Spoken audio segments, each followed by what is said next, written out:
Thank you, Stephanie. Thank you, Paula.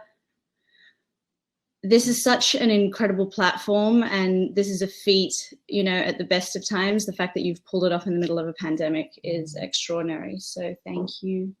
And yeah, this is going to be a conversation. It was going to be a spoken word piece, and then I feel like this is really a time for us to learn. And so in 12 minutes, I'm going to try and do this in 12 minutes. I'm going to essentials of environmental racism. This conversation is not going to be particularly comfortable. And I would urge that we recognize that that's necessary, and that in the moments of discomfort, of guilt, of shame, of regret, we lean into those things. I felt all of those things at various levels of this conversation, and it's necessary that we embrace them, because it is far more uncomfortable to experience these things. I am speaking to you live from New York. We've had a harrowing 3 months here. We've lost a lot of lives, disproportionately lives of color. And now we are in the middle of a revolution that is necessary and equally as painful. And this conversation is the least that we can do to participate in that. This is not an America-only conversation. This is a conversation that affects all of us, because oppression is baked into the very systems that we all live in. So thank you for showing up, and let's dive in. I was raised here. My mum, dad, and sister, who are in this chat right now, I believe, tuning in from Australia. We lived between here. My mother is Indian, so we lived a little bit in Bombay, and I was born in Hong Kong, so we lived a little bit in Hong Kong. But the majority of my first 15 years of life were spent in Australia. And I remember feeling a lot of beautiful things. I remember having a lot of incredible memories. And then I remember a lot of I remember being confused about my skin color, why it was lighter than my cousins in India, and why it was darker than my Chinese friends in Hong Kong. I remember being told that my accent was weird no matter where I went, that the boys in Australia would tell me that I shouldn't say plant and I should say plant.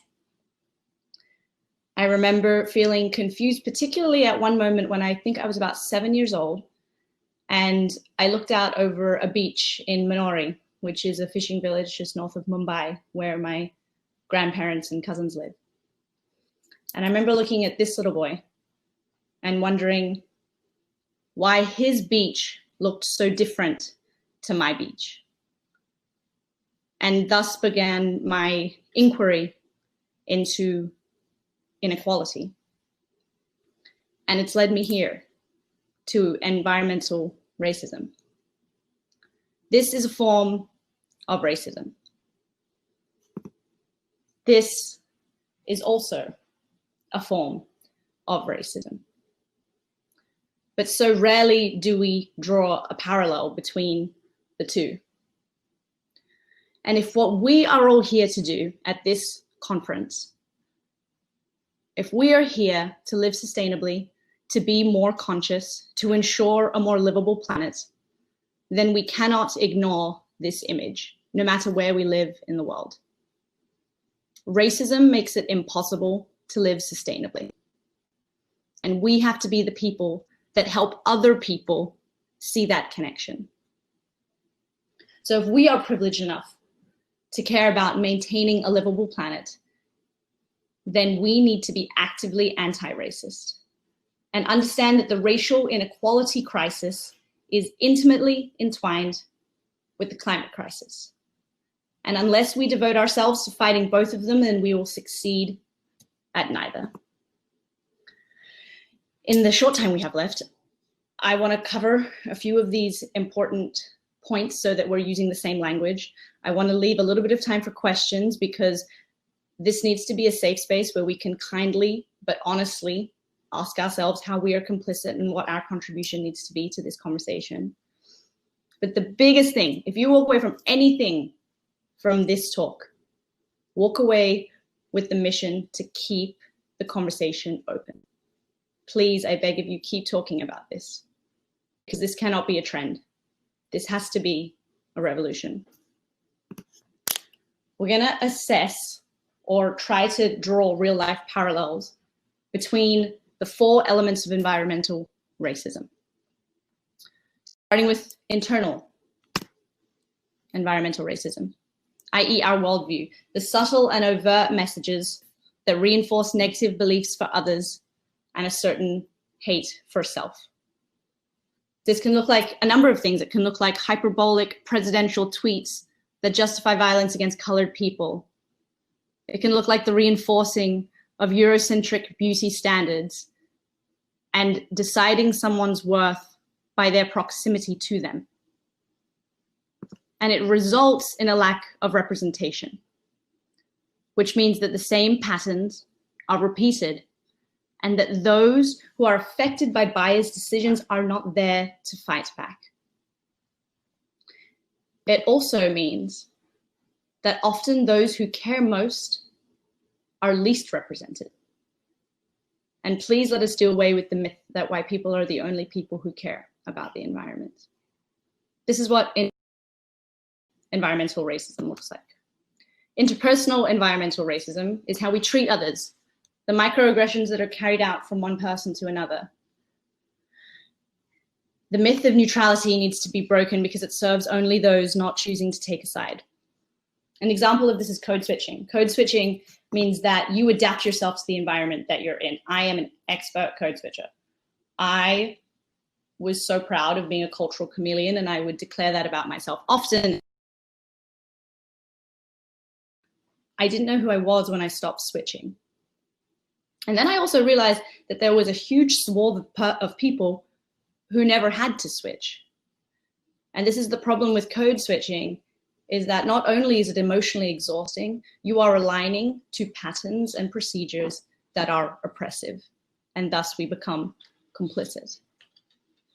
And just as in the gender conversation, there is a natural tendency to choose people who are like us and favor business that conforms to those values. This is a restaurant, this is a photo from a restaurant that's really beloved in New York called Dig In. They make healthy, sustainable bowl things. And they emailed out a fact that entirely embodies this idea. In America, 95% of farmers are white and 64% are male. So in 2020, they made a commitment to spend $2 million buying food from Black, LGBTQ, people of color, women, immigrants, and first-time farmers and producers. Can you imagine how difficult it must be as a Black farmer to try and enter this industry? The technical difficulties, the implicit bias, and the overt hate that one must experience. Can you imagine how difficult it must be to be a Black farmer in California who is trying to get a loan because your crops have been ravaged by a drought and experience systemic racism that has kept your people financially poor for centuries? These are the ways that interpersonal environmental racism manifest. Institutional environmental racism are the systems that keep us here. Policies and practices that reinforce racist standards within a workplace, a government, or an industry. This could look like schooling systems that are severely underfunded by the government. And then that leads to a lack of representation in the science fields, leading to a lack of perspective within those fields, as well as the socioeconomic impact of not having those people in their communities participate in these discussions.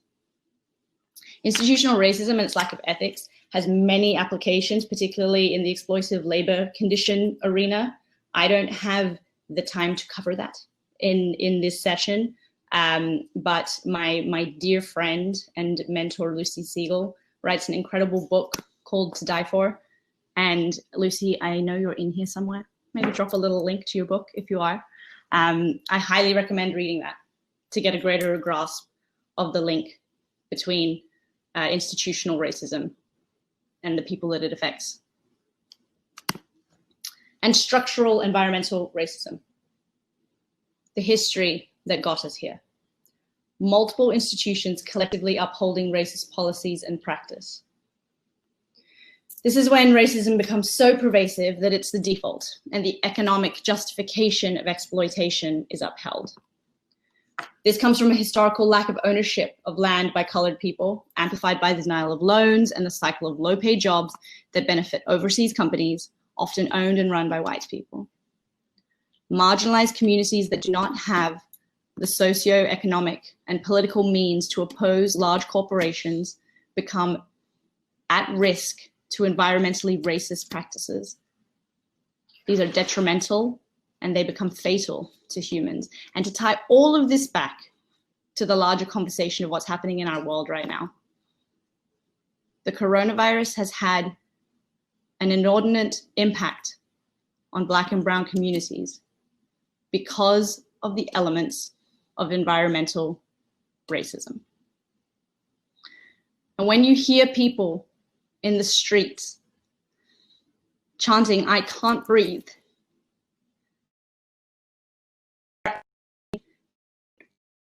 a man who was publicly killed for 8 minutes and 46 seconds.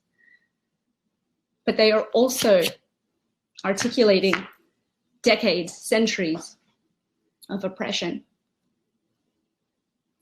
And that's on us, guys. This conversation, racism, the environment, environmental racism, it's not new. It's not going anywhere. And it's everyone's fight. Because until the people who are the least affected by these practices and biases and history are as vehement as the people who are the most affected, nothing will change. And so this is on us. This is not their fight. This is our fight. And I believe that we can show up. We have to believe that. And I know it's not comfortable. I know this is distressing. But it's been distressing for a lot more people for a long time.